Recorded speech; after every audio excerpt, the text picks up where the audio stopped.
Hello, welcome to my craft room. My name is Deanna Gonzalez and I wanted to show you a tool that I made that I think is very helpful. Do you ever sit there and try to think, what card layout should I do? You either have suddenly realized you have to make a card and you have to make it fast and there's just no creativity there to be had, or you just need more inspiration. You're trying to grow and just get better and better at making cards and your own designs and everything. Well, I've created, and hopefully you'll like this idea, I've created binders. Before I used die cuts and other things that I had gotten prior to joining Stampin' Up, so that I could have an array of ideas to go to. So when I'm feeling crafty and inspired and I have all these ideas, I could sit down, put all this stuff together, and then when I'm not feeling quite that, crafty or inspired, I just look through here and I'm like, right on. I love this card layout. Here we go. If you honestly don't really have that knack for putting things together, there are a great array of card ideas online right now. If you Google search, or I'm sure Bing is the same way, any kind of a search engine where you can search images. How I started getting card ideas, I would just put in a company that I knew I liked their products, I owned some of their products. So say Sizzix cards, and then do the image and you get a bunch of ideas of different cards people used the Sizzix products for. You can use the layouts. This helps a lot, when you're doing your own stuff. Another company, the Cricut, Provo Craft cards, just doing Cuttlebug to get all the embossing folder ideas. There are just so many different companies. Anything that you love, go ahead, type it in there. Stampin' Up, card ideas, what have you. You will find great inspiration there. Something I did was I just cut every single die cut I got from Stampin' Up, and I did all the punches that I've gotten as well as just cutting some basic strips.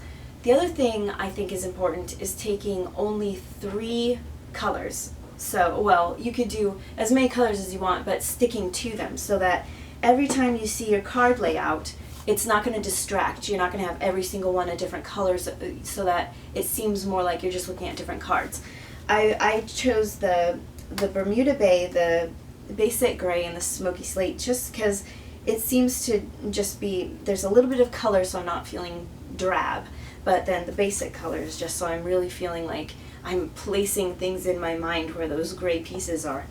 So what I did was I just cut, the 8.5 by 11 in 4 slices, cutting it in half and then a half again. So at the 1 1/4 and then at the 5 1/2. And then I just laid them out, having all these things, and just started decorating them as if I was decorating a card, but making sure it was the basic colors. That way every time I look, it's, it inspires me. So I took the curly label punch, just punched it, scored it in the middle, folded it in half. Then I've got my own cute little decorative tabs. Cute, right? So I did that, and I just chose the 2 colors to go all the way down. Still, I'll be working on this, as I go along. But here are just some ideas that I put together. As you see, there's the floral and butterfly kind of themes and ideas. And, just breaking things up with, a paper in the middle here. And this can be stamped or embossed, and then you have the 2 sides, and you could put just a circle here. You can get so many ideas. Once you start laying things out, it's amazing how many things come to mind. Then you've got the cute little pop-up windows, and just something as simple as taking a square punch and turning it into a diagonal that goes up while you have the 2 different colors. It can look so snazzy, and it's just so simple. And then just, the more, again, basic, and then a little more intricate where you've got the curly punch again with the square in the middle. And just all these cute little things. I just took the banner Sizzix, cut it in half, and then just slapped those there. Those are fun. And then, as you can see, you can deviate, of course, from your layouts. I have done this here, and instead of doing a scallop punch, I did the chevron embossing, and then I just cut jaggedly on one of the jagged lines all the way across. And then instead of like a paper, you know, because this can be paper or it could be ribbon, whatnot. So I did a ribbon, so I made this out of that one. And then here, as you can see, I put this here for, you know, some sort of a little, like, you know, little words like thank you, or, you know, you're so thoughtful or something, or happy birthday. But on this one, I chose to leave that out. I just thought it was so cute. I mean, it's very basic, but it's just so cute. So, you know, giving you ideas of different things that you can do. And then I went and got a little more intricate with some of these, just having fun with all the little dots. You could always cut it here so that it just looks like the drapery without the stripes coming down if you want. Here I took a scallop punch and then punched little holes in each of the little scallop to give it just a little extra touch and fancy. I just love that so much. And then here are the fun mosaic new punches that we have, and these are just flowers, or hearts, the heart punches made into a flower. And I just thought that was a fun idea. But this way, instead of making these things, giving them away and then being like, oh no, what was that? Well, I really liked how I did that one card, but I can't remember. I don't even remember the layout. You know. Now it's like I've got the basic layout, so I can recreate something at least very similar.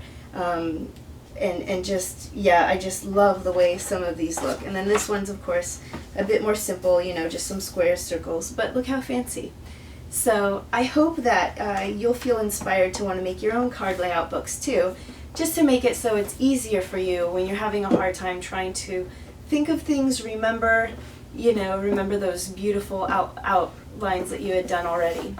You can always just sketch them, draw them out, but I'm not the best drawer in the world, so, and I like the way that this looks, where it's just, you have the paper stuff done, it's right there, it's great. So thank you so much for joining me for this idea. I hope you like it, and I hope you use it. And I hope you come on back to my website at deannascraftroom.com and spend some time with me and watch some videos. And if you're already a super pro, you know, maybe you'll be able to get new ideas or just have fun spending time with me. And if you're new at this, I hope that I'll help give you a good jump start so that you feel like a pro in no time.